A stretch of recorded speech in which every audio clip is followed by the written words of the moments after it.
বন্ধুরা আজকে তৈরি করব ডিটক্স ওয়াটার।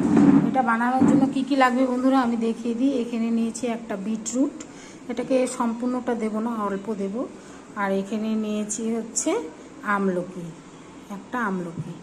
আর এখানে পুদিনা পাতা, এখানে আদা, আর এখানে হলুদ। এগুলোকে ভালো করে ছুলে নিয়ে একটা কাচের যে কোনো গ্লাস হোক, জার হোক, তার মধ্যে ভিজিয়ে রাখবো। সারা রাত্রি ভিজিয়ে রাখবো, সকালে উঠে ছেঁকে জলটা খেয়ে নেবো। আর কেউ যদি মনে করেন সবগুলো দিয়ে মিক্সিতে ব্লাইন্ড করে একটু ছেঁকেও খেয়ে নিতে পারেন। এই যে বন্ধুরা 5টা জিনিস মনে রাখবেন।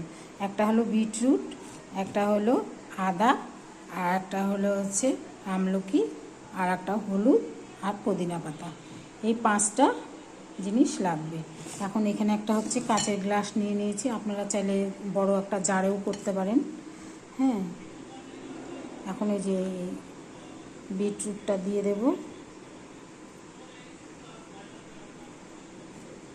আদাটা দিয়ে দেব, আমলকিগুলো দিয়ে দেব, হলুদটাও দিয়ে দেব,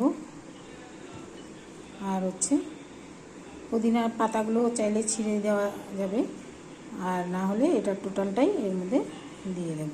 ঠিক আছে, এখন গ্লাসটা ভর্তি করে জল দিয়ে দেব, দিয়ে এটাকে ঢেকে রেখে দেব।